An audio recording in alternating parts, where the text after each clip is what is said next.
직업방송과 연합뉴스TV가 함께 만드는 취업 전문 뉴스, 투데이 고용플러스입니다. 곧 연인들이 초콜릿 주고받는 날로 알려진 밸런타인데이가 돌아옵니다.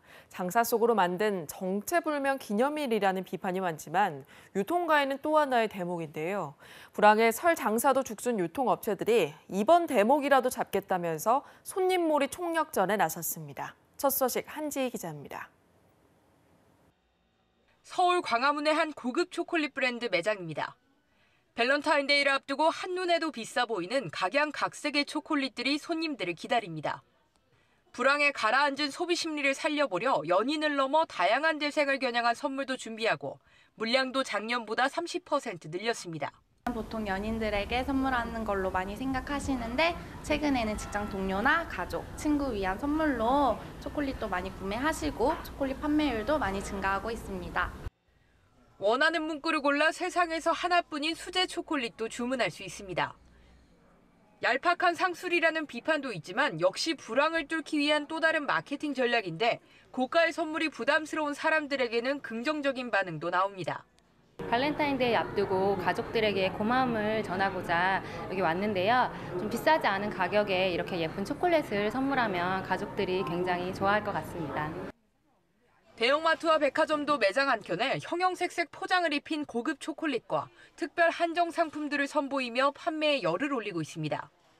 소비심리 위축에 김영란법 영향까지 겹쳐 설에도 고전한 유통업계는 지금 새해 첫 기념일 마케팅 기회라도 놓치지 않기 위해 안간힘을 쓰고 있습니다.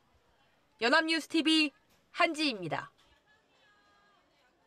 정부의 가계대출 관리 정책에 따라 은행들이 아파트 중도금 집단 대출을 꺼리면서 가뜩이나 위축된 주택 시장에 찬바람이 불고 있습니다.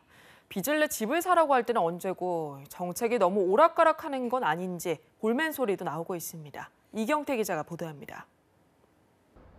한 대기업 건설사가 경기도 용인에 분양 중인 아파트 단지입니다.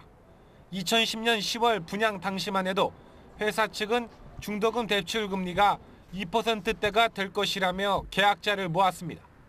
하지만 113 대책 이후 정부 정책 기조가 가계대출 관리로 바뀌면서 대출 금리는 예상보다 1%포인트가량 올랐고 빚을 내 집을 산 사람들은 당황하고 있습니다.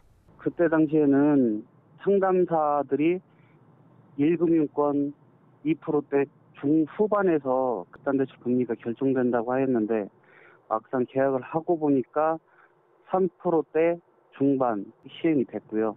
대기업 건설사들이 공동 분양한 강동구 고덕동 주공 2단지 재건축 단지도 중도금 대출 일자가 한 달 앞으로 다가왔는데 아직도 은행과의 협의에 이르지 못했습니다.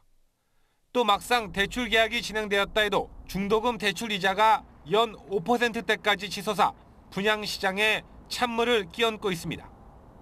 전반적인 시장을 길게 보고 이제 임했어야 되는데 너무 좀 단기적으로 정책을 운영한 게 아닌가. 하반기 이후 공급 과잉 리스크가 커진 상황에서 중도금 대출이자 폭탄까지 등장하면서 기업과 가계 모두 부담이 가중되고 있습니다. 연합뉴스TV 이경태입니다. 박근혜 정부 4년간 집값 상승액이 국내 총생산 GDP 증가액의 3.5배 수준인 781조 원에 달하는 것으로 조사됐습니다. 경제정의 실천 시민연합이 박근혜 정부 출범 당시 재고주택 시가총액과 현재 시점의 시가총액을 추정해서 비교한 결과 주택 시가총액은 2013년 2월 4,244조 원에서 올해 1월 5,025조 원으로 18% 늘었습니다. 반면 같은 기간 GDP는 16% 증가했고 월 평균 가구 소득은 6% 오르는 데 그쳤습니다. 대기업 총수 일가가 임원이 되기까지 평균 4.9년이 걸리는 것으로 나타났습니다. 일반인들은 대기업에 들어가서 임원 자리에 오르기 쉽지 않을 뿐만 아니라 소요 기간도 24년이나 걸리는 것을 보여서 큰 차이를 보였습니다. 김종성 기자가 보도합니다. 정유경 신세계 백화점 부문 총괄사장은 24살에 입사해 동시에 임원이 됐습니다. 김승현 한화그룹 회장과 구자경 LG그룹 명예회장은 25살, 이건희 삼성그룹 회장은 26살, 조현민 대한항공 전무와 서경배 아모레퍼시픽 회장, 정용진 신세계 부회장은 27살에 별을 달았습니다. 반면 총수 일가 중 가장 늦게 임원이 된 사람은 조남호 한진중공업 회장으로 20살에 입사해 38살에 임원이 됐고 다음으로는 허신구 GS리테일 명예회장으로 17.2년이 걸렸습니다. 국내 50대 그룹 오너 일가로 대상을 확대하면 평균 29.1세에 입사해 4.9년 후인 33.8세에 임원이 되는 것으로 나타났습니다. 일반인이 대기업에 입사해 임원이 되는데 평균 24년이 걸리는 것과 비교해 19년이나 빠른 겁니다. 실무 경험 없이 곧장 임원이 된 사람도 정유경 사장과 김승현 회장을 포함해 19명이나 됐습니다. 오너 일가가 최고 경영자까지 되기까지는 입사 후 13.4년이 걸렸습니다. 교보생명 신창재 회장은 입사와 동시에 CEO가 된 유일한 인물입니다. 의사 출신인 신 회장은 43살에 부회장으로 입사해 2년 뒤 회장이 됐습니다. 가장 늦게 최고 경영자 자리에 오른 사람은 횡령, 배임 혐의로 재판을 받고 있는 신영자 롯데복지재단 이사장으로 35년이 걸렸습니다. 연합뉴스TV 김종성입니다. 지난해 노사가 임금 단체 협약을 통해 합의한 협약 임금 인상률이 글로벌 금융위기 당시인 2009년 이후 최저치를 기록했습니다. 한국고용정보원에 따르면 작년 상시 근로자 100인 이상 민간 공공사업장 1,700여 곳의 임금 인상률은 3.3%에 머물렀습니다. 이는 2009년 1.7% 이후 7년 만에 가장 낮은 수준입니다. 이런 가운데 지난해 공공부문 임금 인상률은 3.4%를 기록해 관련 통계 작성 이래 19년 만에 처음으로 민간 부문을 앞질렀습니다. 지난해 임금 인상 자제분을 신규 채용이나 비정규직 처우 개선 등에 쓴 대기업이 10곳 중 2곳에 조금 못 미치는 것으로 조사됐습니다. 고용노동부가 300인 이상 기업 1,600곳을 설문조사한 결과 지난해 임금 인상을 자제했다고 답한 기업은 540여 곳으로 34%를 차지했습니다. 이들 중 55%는 인상 자제로 확보한 재원을 신규 채용 등에 썼다고 답했고 나머지는 경영 재원으로 썼다고 응답했습니다. 이는 재작년 노사정 대타협에 따른 것으로 당시 정부와 사측은 임금 인상을 자제하는 대신 신규 채용과 비정규직 처우 개선 등을 추진하기로 한 바 있습니다. 전국으로 구제역이 확산하는 조짐이 보이는 가운데 축산 농가 불안은 더 커지고 있습니다. 자식처럼 키운 소를 잃을 수도 있다는 생각에 외부 왕래를 완전히 끊고 방역에 안간힘을 쓰고 있습니다. 이승민 기자입니다. 올겨울 첫 구제역 확진 판정을 받은 충북 보은입니다. 전염 예방 차원에서 인근 농가의 소 180여 마리를 매몰했습니다. 전북 정읍과 경기 연천에서 연일 터지는 추가 발병 소식에 농가들의 걱정은 더욱 커지고 있습니다. 외부와의 왕래는 완전히 끊었고 농민 간 전화 통화도 삼갈 정도입니다. 가축 시장은 폐쇄돼 거래도 완전히 끊겼습니다. 위축이 될 수밖에 없는 거예요. 뭐든지 지금 굳어있는 상태예요. 경기가 안 풀려가지고 죽겠는데 하루 소비가 안 돼서 죽겠는데 거기다 구제역까지 터져버리니까는. 농민들은 소에 침 흘림 현상이나 수포 증상이 있는지 살피는 등 추가 발병 여부에 촉각을 곤두세우고 있습니다. 충청북도는 한우와 유구를 대상으로 긴급 백신 접종에 나섰습니다. 향후 한유고 사육 농장은 오늘부터 12일까지 전체 20만 8천 두에 대해서 예방접종을 하되 방역당국은 충북의 젖소 농가를 대상으로 항체 형성 여부를 전수조사할 계획입니다. 연합뉴스 이승민입니다. 사흘 전 고병원성 조류인플루엔자 의심 신고가 접수된 전북 김제 산란계 농가가 H5N8형 AI 바이러스에 감염된 것으로 최종 확인됐습니다. 올겨울 들어 H5N8형이 농가에서 검출된 건 처음입니다. 박현우 기자입니다. 전북 김제에 있는 12만 마리 규모 산란계 농장이 H5N8형 AI에 감염된 것으로 최종 확진됐습니다. 아직 고병원성 여부에 대한 조사는 진행 중이지만 야생조류가 아닌 가금류 농장에서 H5N8형 AI를 확인한 것은 이번이 처음이라 방역에 비상이 걸렸습니다.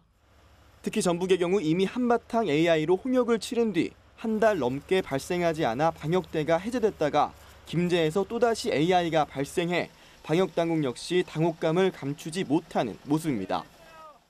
양성이 확인된 직후에 가금류 살점을 조치하였고 반경 500m 이내의 가금류 사육 농가인 4호에 대해서 어제부로 예방역 살처분을 완료하였습니다.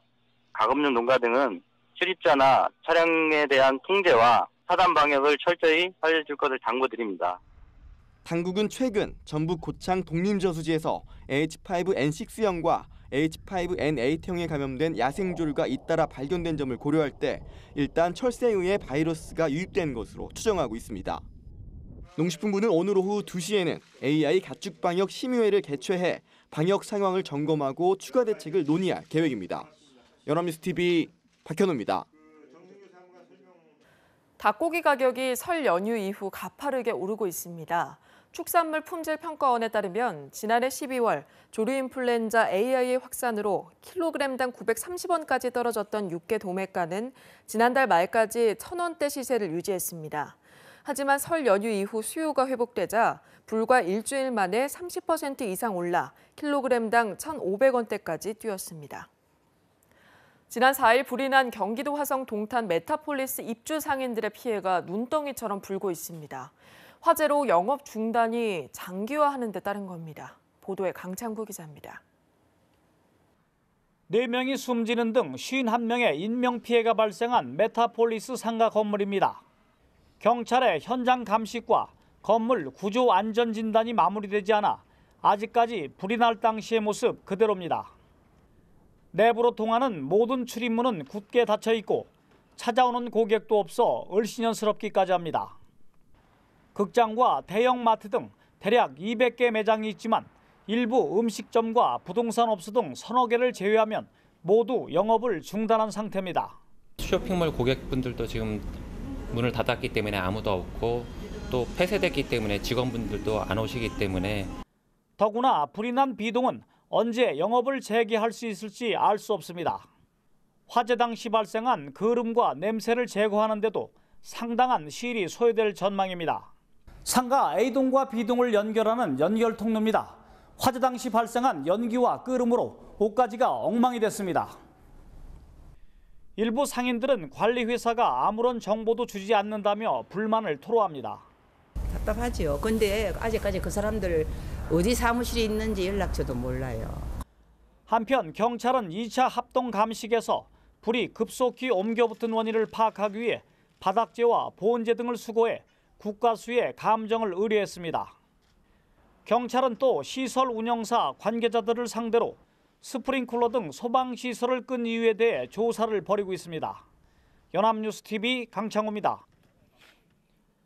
매출액에 따라 수수료를 지급하는 백화점 매장 판매원도 근로자에 해당해서 퇴직금을 받을 수 있다는 취지의 대법원 판결이 나왔습니다. 대법원 일부는 가방 제조업체 A사의 백화점 매장 판매원으로 근무하다가 퇴직한 백모 씨 등 4명이 회사를 상대로 낸 퇴직금 청구 소송에서 원고 패소 판결한 원심을 깨고 사건을 서울고법으로 돌려보냈습니다. 재판부는 수수료의 상한이 정해져 있고 매출이 부진해도 일정 수준의 보수를 받은 점, 본사 직원들이 주기적으로 근무 상황을 점검한 점 등이 판매원이 회사 근로자인 것을 뒷받침한다고 설명했습니다.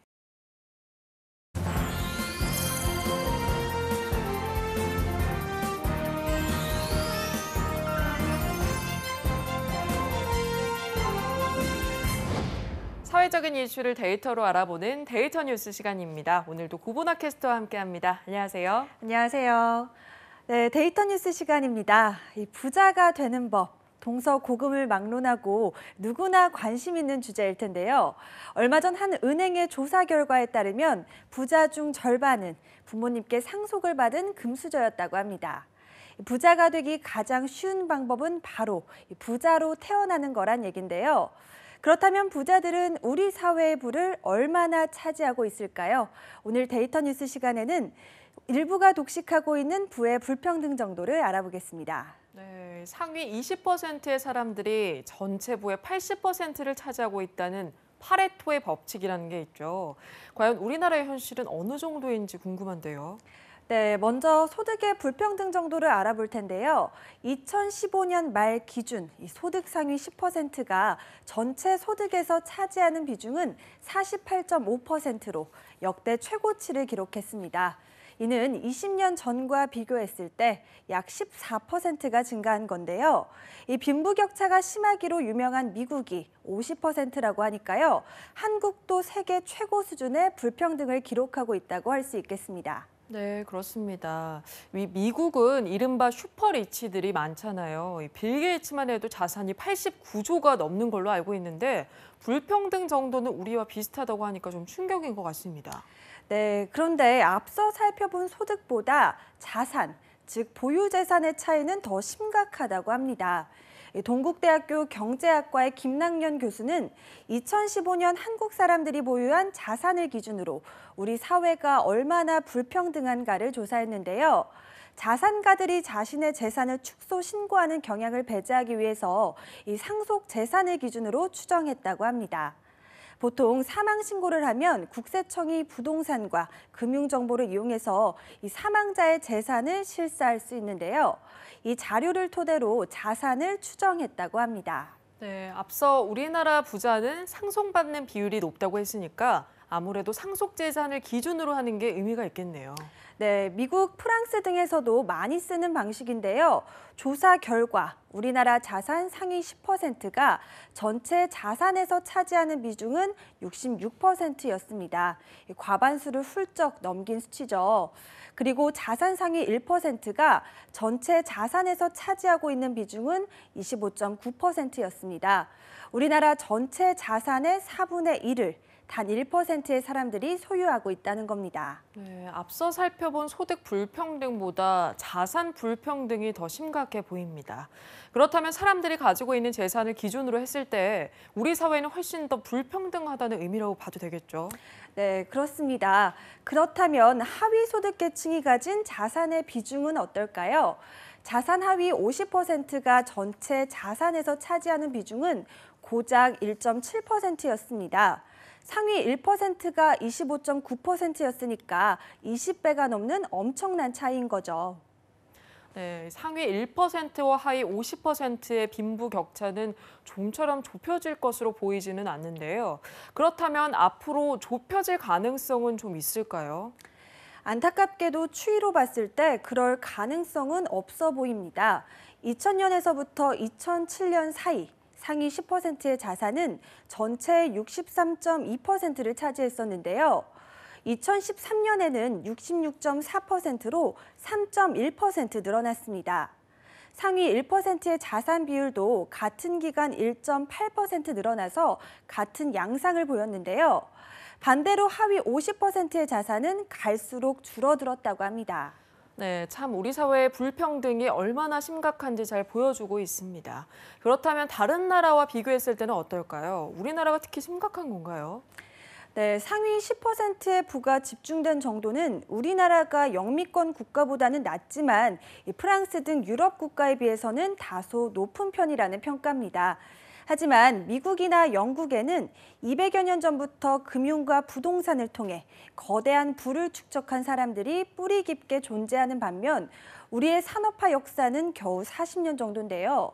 이 40년 만에 이 정도로 부가 편중되어 있다는 것이 큰 문제라는 지적입니다. 네, 요즘 서울 시내 작은 평형의 아파트 전세도 3억이 넘는다고 하는데요.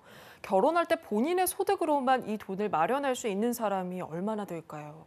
결국은 부모에게 편법으로 증여를 받는 경우가 대부분일 겁니다.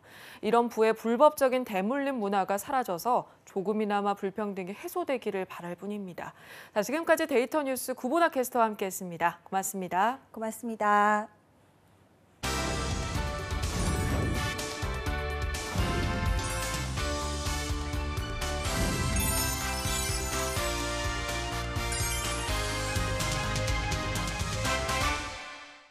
투데이 고용플러스 오늘 준비한 소식은 여기까지입니다. 함께해 주신 여러분 고맙습니다.